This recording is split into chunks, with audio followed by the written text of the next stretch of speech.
श्री शिवाय नमस्तुभ्यम। हर हर महादेव। दोस्तों, पूज्य गुरुजी ने अभी अपनी कल की शिव महापुराण की कथा में सोमवार के दिन किया जाने वाला एक सफेद फूल का एक ऐसा विशेष उपाय बताया है जो उन्होंने आज तक अपनी किसी भी कथा में नहीं बताया है। पूज्य गुरुजी ने कहा कि जब आपके हाथ तंग चल रहे हो, जब रुपये पैसे कहीं से प्राप्त ही ना हो पा रहे हो, जीवन में चारों तरफ से सिर्फ और सिर्फ परेशानियां आ गई हो, उनसे बाहर निकलने का कोई रास्ता ना दिखाई दे रहा हो, तो 24 मार्च 2025 सोमवार दशमी के दिन कर लेना एक सफेद फूल वाला यह उपाय होगी। हर मनोकामना पूरी मिलेगी, सभी दोषों से मुक्ति, इतना धन आएगा कि संभाले नहीं संभलेगा।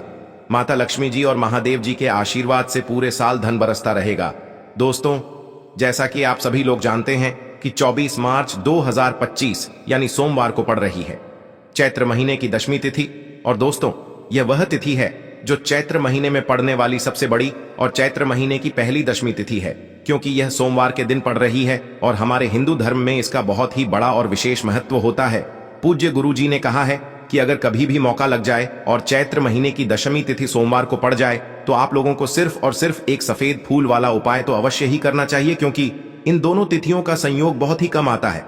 इसी के साथ दोस्तों, गुरुजी ने कहा है कि जब भी चैत्र महीने की दशमी तिथि पड़े तो आप लोगों को सिर्फ और सिर्फ एक सफेद फूल वाला उपाय तो अवश्य करना चाहिए। यह उपाय इतना खास है कि अगर आपने सही मुहूर्त पर सही क्रिया अनुसार एक सफेद फूल वाला उपाय कर लिया जो प्राचीन काल के समय का महा उपाय है, तो मान के चलिए दोस्तों, महादेव जी के आशीर्वाद से आपके जीवन का कितना ही बड़ा दुख हो, उससे आपको मुक्ति मिल जाएगी। आपकी कोई भी मनोकामना हो, मान लीजिए आप नौकरी की तैयारी कर रहे थे तो आपकी नौकरी लग जाएगी, आपका बंद पड़ा व्यापार चल पड़ेगा। और दोस्तों, आप जिस बीमारी से आप बहुत दिनों से परेशान थे, उस बीमारी से आपको मुक्ति मिल जाएगी। आपके जीवन में धन आना शुरू हो जाएगा, आपके जीवन में धन आने के नए नए रास्ते खुल जाएंगे। और मान के चलिए दोस्तों, फिर आपको किसी भी प्रकार की परेशानी का सामना नहीं करना पड़ेगा। इसीलिए दोस्तों, 24 मार्च सोमवार के दिन आप लोगों को इस वाले उपाय को जरूर कर लेना है। भले ही आपने पूरे साल भर इस उपाय को ना किया हो, पर अगर आपने इस चैत्र महीने में पड़ने वाली दशमी के दिन अगर इस वाले उपाय को कर लिया तो आपको इस उपाय को करने का वह फल मिलेगा जिसकी आपने कभी कल्पना भी नहीं करी होगी। इसीलिए आप लोग इस सफेद फूल वाले उपाय को एक बार जरूर कर लेना, ताकि आप लोगों के हाथ से यह मौका न जा सके और आपको इस उपाय को करने का फल मिल सके। दोस्तों, यह उपाय पंडित जी ने अपनी अभी की ही शिव महापुराण की कथा में बताया है, जो इस उपाय को आज हम आपको बहुत अच्छे से समझाने वाले हैं। इस वीडियो को देखने के बाद इस उपाय को समझने के लिए आपको कोई और वीडियो को देखने की जरूरत नहीं पड़ेगी। तो दोस्तों, इस उपाय को आपको कैसे करना है, कब करना है, कहां पर करना है और उपाय को करते समय आपको किन किन गलतियों को नहीं करना है और आपको किन किन बातों का ध्यान रखना है, ये सारी जानकारी हम आपको इस वीडियो में देंगे। तो चलिए भक्तों, उपायों को शुरू करते हैं। अगर आप भी चाहते हैं कि महादेव जी का आशीर्वाद आप पर सदैव बना रहे तो वीडियो को लाइक करें, चैनल को सब्सक्राइब करें और कमेंट बॉक्स में हर हर महादेव जरूर लिखें। और अपने फायदे के लिए, गरीबी दूर करने के लिए इस वीडियो को पूरा देख कर जाना। यदि आज आपने वीडियो को बीच बीच में से देखा, काट काट कर देखा, तो जीवन में आपको कभी सफलता हासिल भी नहीं होगी। देखिए दोस्तों, यह 24 मार्च सोमवार दशमी का दिन यह इतना खास होता है, इतना महत्वपूर्ण होता है। देखा गया है कभी कभी बड़े बड़े पूजा पाठ अनुष्ठान से जो मनोकामना पूर्ण नहीं होते, वह 24 मार्च सोमवार के दिन एक छोटे से उपाय करने से ही आपकी मनोकामना पूर्ण हो जाती है। अब हम समझते हैं इस वाले उपाय को हमें करना किस समय है। इस एक सफेद फूल वाले उपाय को हमें चैत्र महीने के सोमवार के दिन करना किस समय है। तो देखिए, इस उपाय को करने का जो समय है वह सुबह का समय है और शाम का समय भी है। अब देखिए, यहां पर हम मुख्य रूप से सुबह का समय नहीं बोलेंगे, क्योंकि 24 मार्च सोमवार दशमी का दिन है और इस दिन प्रदोष काल के समय का बहुत महत्व होता है। बाकी अगर सुबह के समय भी करेंगे तो भी अच्छा होगा, उसमें कोई भी दिक्कत वाली बात नहीं है। तो चलिए जानते हैं इस विशेष उपाय के बारे में।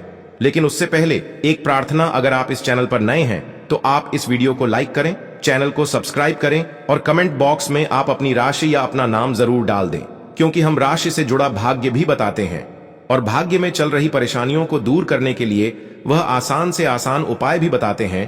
तो चलिए अब हम अपने सबसे पहले उपाय की बात कर लेते हैं। यह उपाय आपके जीवन में धन धान्य की वृद्धि करेंगे, साथ ही साथ आप में ओज तेज की वृद्धि भी करेंगे। अगर आप अपने व्यापार में या नौकरी में किसी कारणवश अगर रुके हुए हैं, आपको सफलता प्राप्त नहीं हो पा रही है, तो आप सफल भी होंगे और साथ ही साथ आपकी सारी समस्याओं और संकटों का अंत भी होने वाला है। तो चलिए जानते हैं पूज्य गुरुजी द्वारा बताए गए अपने सबसे पहले खास उपाय के बारे में। इस उपाय के लिए आपको सबसे पहले ले लेना है एक सफेद रंग का फूल। देखिए, सफेद रंग का फूल महादेव जी को बहुत ही प्रिय होता है, इसीलिए आपको सिर्फ एक सफेद रंग का फूल ले लेना है। अगर आपके पास में सफेद रंग का फूल नहीं है तो आप शिवलिंग के ऊपर बढ़े हुए सफेद रंग के फूल को उठाकर इसे जल से शुद्ध करके आप इसका फिर से इस्तेमाल शिवलिंग पर कर सकते हैं। बस आपको ध्यान रखना है कि सफेद रंग का फूल जो आप लेंगे वो केतकी का फूल नहीं होना चाहिए, और आप कोई भी सफेद रंग का फूल उसकी जगह पर ले सकते हैं। फिर इसी के साथ आपको एक चावल का दाना ले लेना है। चावल का दाना कहीं से भी टूटा खंडित नहीं होना चाहिए। इसी के साथ आपको एक बेल पत्र ले लेनी है। अगर आपके पास में बेल पत्र भी नहीं है तो शिवलिंग के ऊपर छड़ी हुई बेल पत्र को उठाकर आप इसे जल से शुद्ध करके इसका फिर से इस्तेमाल शिवलिंग पर कर सकते हैं। फिर आपको सबसे आखिर में एक लोटा जल ले लेना है। लोटा आप तांबे का लेंगे और जल हमेशा की तरह आपको अपने घर के किचन से ही लेना है। अब यह सारी सामग्री लेकर के आपको पहुंच जाना है। शिवालय पूज्य गुरु जी ने कहा है कि इस उपाय को आप शाम को प्रदोष काल में करना चाहें तो अति उत्तम रहेगा। अब देखिए, अब जो यह तीनों सामग्री आपके पास में है, इनको लेकर के आपको पहुंच जाना है। शिवालय और एक बेल पत्र को ले गए हैं, और एक चावल का दाना जो आपके पास में है, और एक सफेद रंग का फूल जो आप साथ में लेकर गए हैं। इन तीनों सामग्रियों को एक एक करके आपको इसी एक लोटे जल में डाल देना है। ये तीनों सामग्री आप शिवलिंग के सामने ही इस एक लोटे जल में डालिए। अब आपका यह एक लोटे जल का मिश्रण तैयार हो गया। अब इस एक लोटे जल के मिश्रण को आप धीरे धीरे शिवलिंग के ऊपर समर्पित करते जाएंगे और लगातार ओम नमः शिवाय या श्री शिवाय नमस्तुभयम दोनों में से किसी भी एक मंत्र का आप स्मरण करते जाएंगे। पूज्य गुरु जी ने कहा है कि जल आपको बिल्कुल धीरे धीरे समर्पित करना है, और जल समर्पित करते हुए आप कम से कम 108 बार इस मंत्र का आप स्मरण जरूर कर लें। आप चाहे तो श्री शिवाय नमस्तुभ्यम मंत्र का स्मरण कर लें, और चाहे तो ओम नमः शिवाय मंत्र का स्मरण कर लें। इसके बाद जलाधारी से जो जल बह करके नीचे गिर रहा है उसको थोड़ा सा आपको किसी पात्र में इकट्ठा कर लेना है। आप चाहे तो इस खाली लोटे में भी इस जल को इकट्ठा कर सकते हैं और महादेव जी से अमृत स्वरूप आपको प्राप्त कर लेना है। देखिए, महादेव जी से आपको बोल देना है कि हे मेरे महादेव, मेरे व्यापार में घाटा हो रहा है, मेरे जीवन में किसी भी प्रकार की सफलता मुझे प्राप्त नहीं हो पा रही है, धन धान की लगातार समस्या बनी रहती है, नौकरी सही से नहीं चल रही है, कुछ ना कुछ जीवन में परेशानियां लगातार बनी हुई हैं। तो आपकी जो भी मनोकामना हो, उस मनोकामना को स्मरण करते हुए आपको इस जल को महादेव जी से अमृत स्वरूप प्राप्त कर लेना है, और यह जल आपको लेकर के अपने घर को चले आना है। अब अगर आपके घर में लड़ाई झगड़ा बहुत होता है तो आप इस जल का आचमन अपने पूरे घर के प्रत्येक कोने में कर दीजिए। यानी कि इस जल का छिड़काव आपके घर के प्रत्येक कोने में आपको कर देना है। बस आपको किसी भी अशुद्ध जगह पर इस जल का छिड़काव नहीं करना है, और घर के हर कोने में इस जल का आपको छिड़काव कर देना है। साथ ही साथ आप थोड़ा सा आचमन खुद कर लीजिएगा, और घर के अन्य सदस्यों को भी इस जल का आपको आचमन करवा देना है।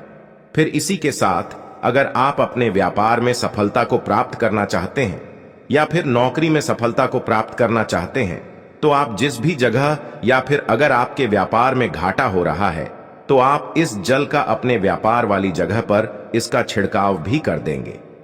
फिर आपके जीवन में किसी भी प्रकार की अगर समस्या है तो आप इस जल का आचमन खुद कर लेंगे। पूज्य गुरु जी ने कहा है कि जो भी इस जल का छिड़काव अपने घर में कर लेता है या स्वयं आचमन कर लेता है, तो उसके जीवन की बड़ी से बड़ी मनोकामना भी महादेव जी की कृपा से बहुत ही जल्द से जल्द परिपूर्ण हो जाती है। अब जानते हैं पूज्य गुरु जी द्वारा बताए गए अपने दूसरे खास उपाय के बारे में। देखिए, ये उपाय भी आपके जीवन में संकटों को प्राप्त करके धन, व्यापार, नौकरी, इन सबको अच्छी तरीके से चलाने के लिए इस उपाय को आपको जरूर करना चाहिए। इस उपाय के लिए सिर्फ और सिर्फ आपको एक दीपक ले लेना है। दीपक आप चाहे तो मिट्टी का ले सकते हैं, या फिर अपने घर पर शुद्ध आटा माड़ करके उसका दीपक आप तैयार कर सकते हैं। इस दीपक में आपको लंबी रुए की बत्ती का प्रयोग करना है।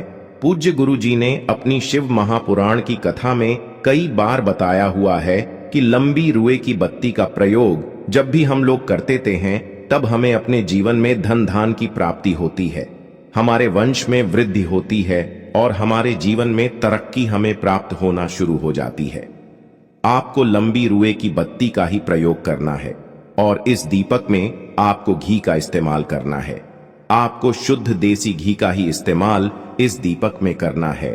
इसी के साथ आपको थोड़े से चावल के दाने ले लेने हैं। आपको एक मुट्ठी चावल के दाने ले लेने हैं। अब यह सारी सामग्री लेकर के आपको पहुंच जाना है किसी भी बेलपत्र वृक्ष के नीचे।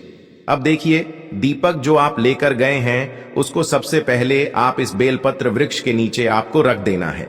अब ये चावल के दाने जो लेकर के गए हैं, आपको वहीं पर बेलपत्र वृक्ष के आसपास जड़ में आपको कहीं पर इन चावलों को डाल देना है और इसी के ऊपर इस दीपक को आपको रख देना है। दीपक की बत्ती का जो मुख होगा वो उत्तर दिशा की तरफ होगा और उत्तर दिशा की तरफ रखते हुए आप इस दीपक को वहीं पर प्रज्वलित कर देंगे और फिर वहीं बेलपत्र वृक्ष के नीचे बैठकर कम से कम आपको 108 बार ओम नमः शिवाय या श्री शिवाय नमस्तुभ्यम दोनों में से किसी भी एक मंत्र का आपको स्मरण कर लेना है और आपके जीवन में चल रही धन धान की समस्या या व्यापार की समस्या को दूर करने के लिए आपको महादेव जी से प्रार्थना कर लेनी है। फिर वापस अपने घर को आपको चले आना है। पूज्य गुरु जी ने कहा है कि जो भी व्यक्ति इस उपाय को लगातार 5 सोमवार आपको करना पड़ेगा, तभी आपको इस कार्य में सफलता प्राप्त होना शुरू होगी। तो दोस्तों, अब जानते हैं पूज्य गुरु जी द्वारा बताए गए अपने सबसे आखिरी उपाय के बारे में, जो आपके जीवन की सारी समस्याओं को समाप्त करने के लिए, धन की अगर समस्या है तो उसको समाप्त करेगा, व्यापार में अगर कोई समस्या है तो उसको समाप्त करेगा, नौकरी अगर आपको नहीं मिल पा रही है तो उस समस्या से भी आपको मुक्ति मिलेगी, या फिर आप अपने जीवन में ओज तेज की वृद्धि करना चाहते हैं तो यह उपाय आपके लिए बहुत ही विशेष सिद्ध होने वाला है। आपके जीवन की सारी समस्याओं का अंत करने के लिए इस उपाय को आप जरूर करिएगा। इस उपाय के लिए भी आपको एक लोटे जल की जरूरत पड़ेगी। एक लोटा जल आप ले लीजिएगा। लोटा आप तांबे का लीजिएगा और जल हमेशा की तरह आपको अपने घर के किचन से ही लेना है।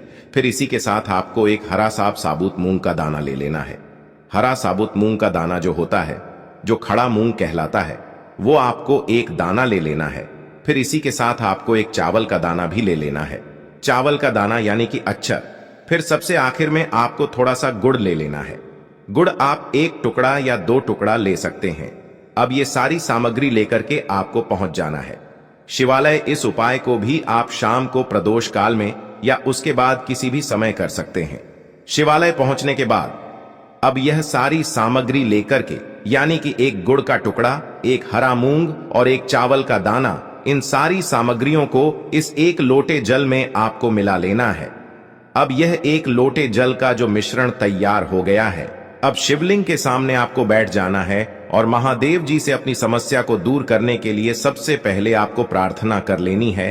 अगर आप धन धान की समस्या को दूर करना चाहते हैं तो उसके लिए प्रार्थना कर लीजिए। व्यापार की समस्या है, नौकरी की समस्या है, या घर में आपके गृह क्लेश या लड़ाई झगड़ा बहुत होता रहता है, तो उसको दूर करने की जो भी समस्या है उसको महादेव जी से एक एक करके आपको कह देना है। तो उसको दूर करने के लिए महादेव जी से प्रार्थना कर लीजिए और फिर यह एक लोटा जल आपको धीरे धीरे शिवलिंग के ऊपर समर्पित करते जाना है। समर्पित करते हुए आप कम से कम 21 बार, जितना भी आपके पास में समय मिले, आप ओम नमः शिवाय या श्री शिवाय नमस्तुभयम दोनों में से किसी भी एक मंत्र का आपको स्मरण कर लेना है। फिर थोड़ी देर वहीं शिवलिंग के सामने बैठकर महादेव जी से आपको प्रार्थना करनी है और फिर वापस अपने घर को चले आना है। पूज्य गुरु जी कहते हैं कि जो भी व्यक्ति इस उपाय को सोमवार के दिन अगर इस उपाय को कर लेता है तो उसके जीवन में ओज तेज की वृद्धि होती है, उसके जीवन के सारे संकटों का अंत होता है तथा उसको भी सुख, समृद्धि और वैभव की प्राप्ति होती है। तो दोस्तों, आपको यह वीडियो कैसा लगा कृपया कमेंट करें और पंडित प्रदीप मिश्रा के नए वीडियो पाने के लिए इस चैनल को सब्सक्राइब करें। स्वस्थ रह, मस्त रह। अगले वीडियो में फिर मिलेंगे। धन्यवाद। हर हर महादेव की है। तुलसी जी के पत्तों का बहुत ही चमत्कारिक उपाय देखिए। हम सभी के घरों में माता तुलसी का पौधा अवश्य ही होता है। तो देखिए, हमें तुलसी जी के पौधे से सबसे पहले तो 3 पत्ते तोड़ने हैं। तो देखिए, तुलसी जी के आपको 3 पत्ते तोड़ लेने हैं और इन तुलसी जी के पत्तों को तोड़ने के बाद आपको एक छुटकी हल्दी भी अपने साथ में लेनी है। हल्दी के अंदर आपको जल मिलाकर के पेस्ट के रूप में तैयार करना है और इसी के साथ में आपको एक दीपक भी लेना होगा। दीपक आप मिट्टी का भी ले सकते हैं, आटे का भी ले सकते हैं और इस दीपक में आपको शुद्ध घी डाल करके इसमें आपको लंबी रुकी बाती का प्रयोग करना है। देखिए दोस्तों, आपके पास है 3 तुलसी जी के पत्ते। तो पहला जो तुलसी जी का पत्ता है उस पर आपको सबसे पहले तो जो आपने हल्दी ली है उसकी एक बिंदी लगानी है और पहला जो तुलसी जी का पत्ता है, आपके घर में भगवान विष्णु का चाहे कोई सा भी स्वरूप हो, चाहे लड्डू को गोपाल जी का स्वरूप हो या फिर भगवान कृष्ण की आपके मंदिर में प्रतिमा हो या फिर भगवान श्री राम की प्रतिमाएं, उनके सामने आपको पहला तुलसी जी का पत्ता अर्पित करना है। अब देखिए दोस्तों, आपके पास जो 2 तुलसी जी के पत्ते हैं और आपके पास जो एक दीपक हैं, इन्हें आपको लेकर के पहुंचना है अपने ही घर में तुलसी जी के पौधे के पास में। देखिए, सबसे पहले तो आपके पास जो 2 तुलसी जी के पत्ते हैं उन पर भी आपको हल्दी की एक एक बिंदी लगानी है और उन दोनों ही तुलसी जी के पत्तों को आपको अपने घर में तुलसी जी के पौधे के वहां पर ही अर्पित कर देने हैं।